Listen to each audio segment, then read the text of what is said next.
Bathroom সে হাসপাতালের বাথরুমও পরিষ্কার না, মেটারনিটি ওয়ার্ডের বাথরুম, সেই বাথরুমের মধ্যে লুকিয়েছেন আপনারা। গায়ে কম্বল ঢাকা দিয়ে শুয়ে পড়েছেন বেডের মধ্যে, কারণ আরজি করে তৃণমূল ঢুকে পড়েছে, বিল্ডিং ভাঙছে। তাই তৃণমূলীদের ভয়ে আরজি করের বিভিন্ন খালি বেডে শুয়ে পড়েছেন আর বাথরুমে লুকিয়ে গিয়েছেন।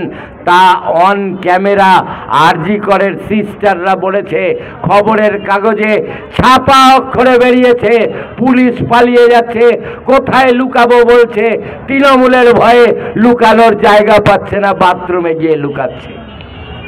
এই হচ্ছে বাংলার পুলিশ, তৃণমূলের ভয়ে।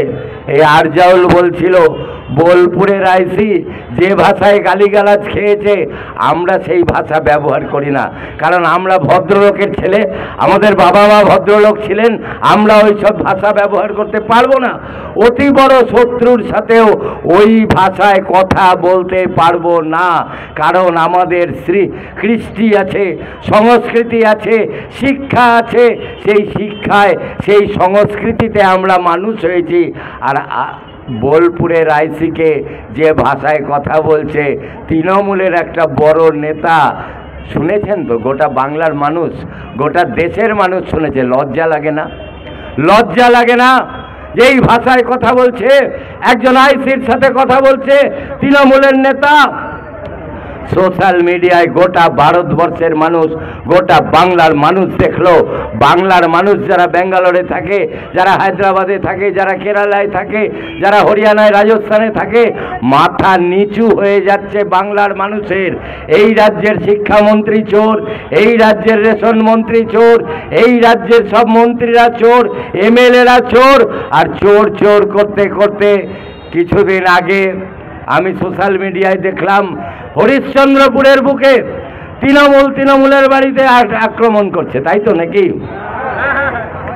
তৃণমূলের বাড়িতে বোমা মারছে, তৃণমূলের বাড়িতে আগুন লাগিয়ে দিচ্ছে। আর এক পক্ষের তৃণমূল, যে একটু দুর্বল তৃণমূল, সে পুলিশকে গিয়ে বলছে যে আসামিদের গ্রেপ্তার করুন। আসামি কারা? তৃণমূলের আরেকটা অংশ আসামি। হরিশ্চন্দ্রপুরের মানুষ জানেন কে কার বাড়িতে বোমা মারছে, কে কার বাড়িতে আগুন লাগাচ্ছে, সবাই জানেন, নাম ধামও জানেন। দুই তৃণমূলে আক্রমণ চলছে, পুলিশ মাঝখানে রেফারির ভূমিকায়।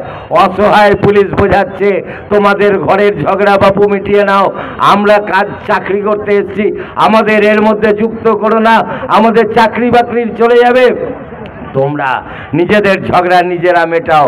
তৃণমূলে আক্রমণ করছে, মারামারি করছে, সেখানে তো কোনো ব্যবস্থা নিতে পারেন না, খলিল সাহেবের মতন বলতে পারেন না ওই সব তৃণমূলী যারা বোমা মারছে যে লকআপে ঢুকিয়ে দেবো, কেস দেব না, এগুলো বলতে পারেন না, কারণ আপনাদের মেরুদণ্ডটা নেই, আপনাদের মেরুদণ্ডটা বিক্রি হয়ে গিয়েছে, সেই জন্য আপনারা এই কথা বলতে পারেন না।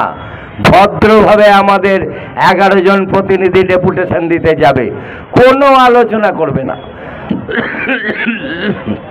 ডেপুটেশনের কপি আপনাদেরকে দিয়ে চলে আসবে, রিসিভ করিয়ে নিয়ে, বাকিটা আমরা বুঝে নেব। খলিল সাহেবকে অপমান করা, একটা সর্বজন শ্রদ্ধ হরিশ্চন্দ্রপুরের মানুষ জানবেন, এটা যেমন হরিশ্চন্দ্রপুর তেমন এটা মালদা জেলা।